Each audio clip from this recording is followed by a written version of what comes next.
What's up? You got your boy Dyreck, aka Native Shades, reminding you to like and subscribe.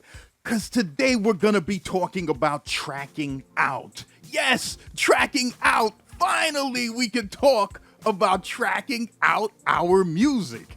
But it's not just tracking out our music, it's creative ways we tracked out on track.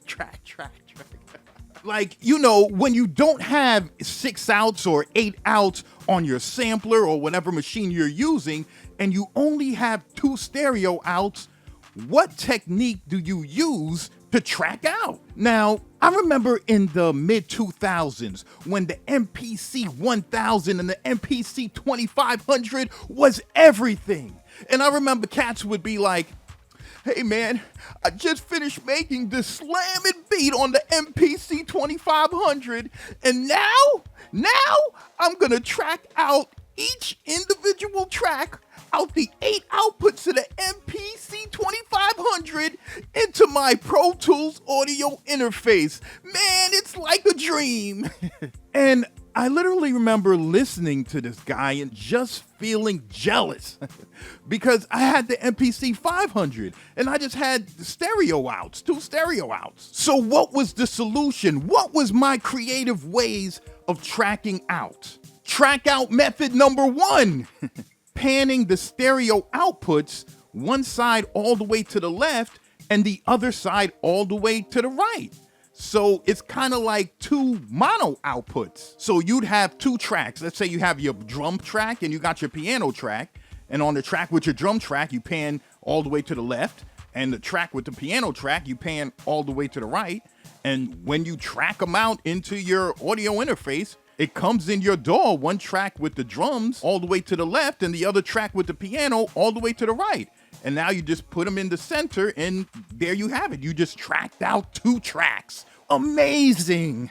Another way of tracking out, which was pretty creative, was if you didn't have anything MIDI to clock into your DAW, like if there was no way to MIDI clock your sampler to your DAW, what cats would do is not create your whole song in the sampler, just create the loop. Like create a loop with all the sounds you're gonna be using in the sampler. So it'll be one loop, but with like, let's say if you're using 8 tracks, with 8 tracks, but this time they'll add a metronome tick before the loop starts.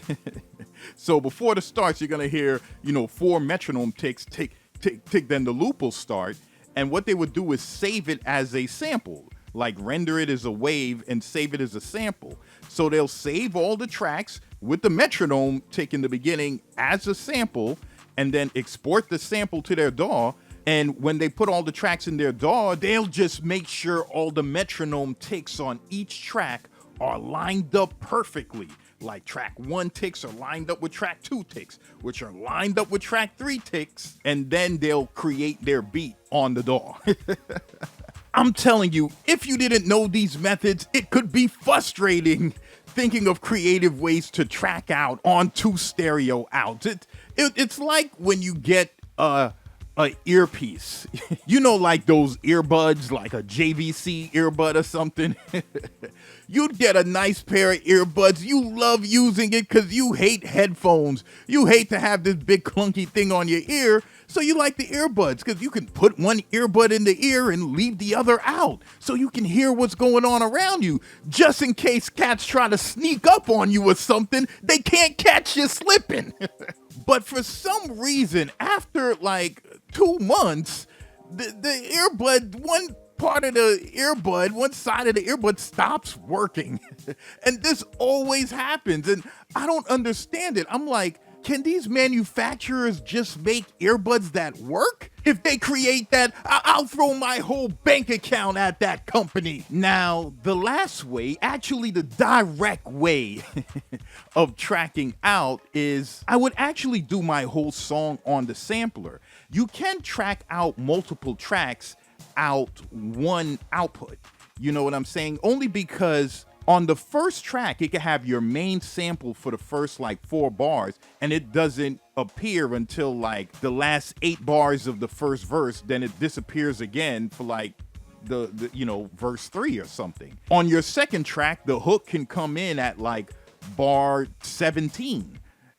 So it doesn't interfere with that first track. And on that third track on the sampler, you might have another sound that doesn't come in till like somewhere in the third verse or something like that. So in reality, you can merge those 3 tracks together and track them out as one track, because none of the sounds interfere with each other.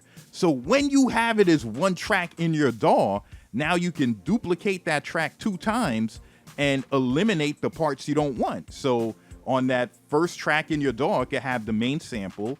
On the second track, you'll delete the main sample part and leave the hook part, you know what I mean, for your second track. And then on your third track, you delete the main sample part and the hook part, and you just leave that last part on the third verse. So now you just tracked out 3 tracks, you know what I mean? So it's still tracking out your song one by one, but you get to combine tracks together. So instead of you tracking out like 10 tracks, you might only have to track out 4 using that method. So what about you? What's your creative ways of tracking out? Do you have any? Or do you just track out 1 track at a time when you only have stereo outs and just deal with it? Let me know in the comment section. So this is your boy Dyreck, aka Native Shades, reminding you to go down low in the description of Dyreck.com and join the Patreon page, where you'll get access to exclusive clips and videos, sound packs and courses, and all the music production tips you need for your music production needs. So this is your boy Dyreck, aka Native Shades, reminding you to like and subscribe. And I'm signing off.